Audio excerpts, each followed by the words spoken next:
Miss mason द्वारा Wanda के पिता का पत्र पढ़ना कक्षा कमरे का चक्कर लगा रही थी। प्रिंसिपल के दफ्तर से एक नोटिस आया। मिस मेसन ने इसे पढ़ा और अपने हाथ थपके। उसने घोषणा की कि उसके पास वांडा के पिता का एक पत्र प्राप्त हुआ। वो उसे कक्षा के सामने पढ़ेगी। पत्र का पढ़ा जाना मिस मेसन पत्र पढ़ने के लिए तैयार हो गई। सभी विद्यार्थी भी सुनने के लिए तैयार हो गए। पत्र में वांडा के पिता ने लिखा। उसने लिखा कि वांडा और जैकब और स्कूल में नहीं आएंगे। वे एक बड़े शहर में जा रहे हैं और अधिक बेहुदे मजाक नहीं मजाकिये नाम। पत्र के प्रति प्रतिक्रिया गहरी शांति छा गई। मिस मेसन समझ गई। उसने बताया कि कोई भी किसी की भावनाओं को ठेस नहीं पहुंचाएगा। यह इसलिए था कि उसका नाम लंबा था। जो कुछ हुआ था वह बुरा हुआ था। उसने उन्हें उसके बारे में सोचने के लिए कहा। व्यक्तिगत स्तर पर मैडी की प्रतिक्रिया। मैडी पहले पीरियड में भी अपने मन को काम पर नहीं लगा सकी। यह सच था कि उसे कभी पैगी के द्वारी वांडा को 100 पोशाकों के बारे में पूछना अच्छा नहीं लगा था। उसने कुछ नहीं कहा था। वह शांत खड़ी रही, परंतु वह भी बुरा था। वह डरपोक थी। पैगी ने कभी नहीं सोचा था कि वे कमीने हैं। मैडी का निर्णय। मैडी को आश्चर्य था कि क्या वह कुछ कर सकती थी। वह चाहती थी कि वह वांडा को बता सकती कि उसका अर्थ उसका अपमान करने का नहीं था। उसने पैगी की तरफ देखा। मैडी ने कुछ करने का निर्णय लिया। वह वांडा पेट्रोन्स्की को ढूंढेगी। वो और पैगी हाइट्स जाएंगे। वे वांडा को बताएंगी कि वो मुकाबला जीत गई थी। वांडा के बारे में पैगी का मन स्कूल बंद हो गया था।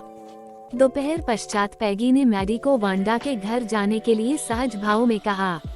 पैगी ने मैडी को बताया कि उसने उसे कभी भी विदेशी नहीं कहा था। उसने कभी नहीं सोचा था कि वांडा उसका मजाक उड़ाए जाने के बारे में सोचेगी। उसने सोचा था कि वांडा एकदम गूंगी थी। वांडा के बारे में मैडी का मन। मैडी ने कुछ नहीं कहा। उसे आशा थी कि वे वांडा को ढूंढ निकालेंगे। वो उसे बताना चाहती थी कि उन्हें दुख था। वो उसे बताएगी कि वो वहाँ से दूसरे स्थान पर न जाए। वांडा के घर पहुँचना। आखिरकार पैगी और मैडी हाइट्स में वांडा के घर पहुँच गए। घर टूटा फूटा परंतु साफ दिखाई देता था। उसने मैडी को वांडा की एक पोशाक याद दिला दी। वहाँ पर जीवन का कोई निशान नहीं था। पैगी ने दरवाजे को खटखटाया, परंतु कोई उत्तर नहीं मिला। पेट्रानस्की जा चुके थे। वे कैसे पश्चाताप करेगी। वांडा के बारे में पैगी के विचार। पैगी ने मैडी को बताया कि वे उस समय कुछ नहीं कर सकती थीं। जब उसने वांडा को उसकी पोशाक के बारे में पूछा था तो उसे उसकी ड्राइंगों के बारे में अच्छे विचार आ रहे थे। वह संभवतः उसके बिना मुकाबला नहीं जीत सकती थी। रात को मैडी ने पैगी के इस विचार के बारे में सोचा। उस रात वह सो नहीं सकी। उसने वांडा, उसकी पोशाक और उसके घर के बारे में सोचा। वह सोचती ही रही। आखिरकार वह एक महत्वपूर्ण परिणाम पर पहुंची। उसने यदि किसी ने उसके सामने किसी दूसरे का मजाक उड़ाया तो उसे कुछ कहने का निर्णय लिया। वह उसके लिए पैगी की मित्रता भी छोड़ सकती थी। वह किसी को कभी भी उदास नहीं बनाएगी। पैगी और मैडी द्वारा वांडा को पत्र लिखना। शनिवार को मैडी पैगी के साथ थी। वे वांडा को एक पत्र लिख रही थीं। यह केवल मैत्रीय पत्र था। उन्होंने वांडा की ड्राइंगों की प्रशंसा की। उनके कहने का अर्थ था कि उन्हें दुख था। उन्होंने पत्र को बोगिंज हाइट्स भेज दिया। वांडा की तरफ से कोई उत्तर नहीं। उस पत्र के संदर्भ में उन्हें वांडा की तरफ से कोई जवाब नहीं मिला। पैगी ने इसे भूलना आरंभ कर दिया था। मैडी ने वांडा के बारे में भाषण करते हुए सोने की कोशिश की। मिस मेसन को वांडा का पत्र। क्रिसमस का समय था।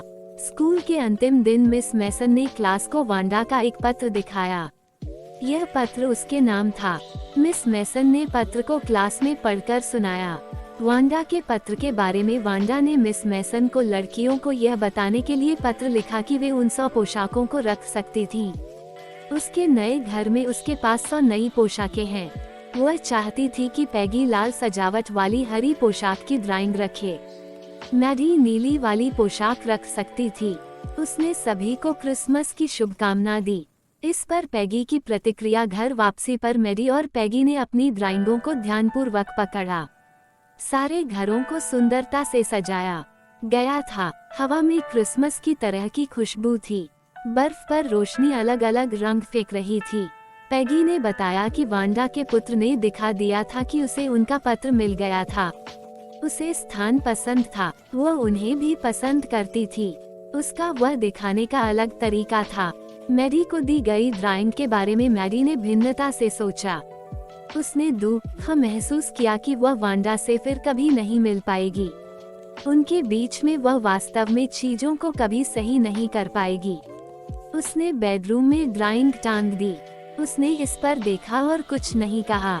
उसने महसूस किया कि वांडा उसके प्रति ठीक थी। उसकी आंखों में आंसू थे। उसने ड्राइंग को ध्यानपूर्वक पढ़ा। उसने ड्राइंग का चेहरा और सिर देखा। यह उसके अपने सिर और मुंह की तरह से दिख रहा था। वांडा ने इसे उसके लिए चित्रित किया था। वो यह सब सुनाने के लिए पैगी की तरफ दौड़कर गई। मैरी और पैगी एक साथ। मैरी ने पैगी को बताया कि वांडा ने ड्राइंग को उसके लिए बनाया था। वास्तव में उसने अपनी ईंदों में इन दोनों को चित्रित किया था। पैगी ने मैरी को बताया कि उसने यह नहीं कहा था कि वांडा ने किसी भी प्रकार उन्हें पसंद किया था। मैरी रजामंद हो गई। उसकी आंखों में आंसू थे जब उसने हंसती लड़कियों को देखते हुए वांडा के बारे में सोचा। वहां पर वे 100 के बराबर थीं।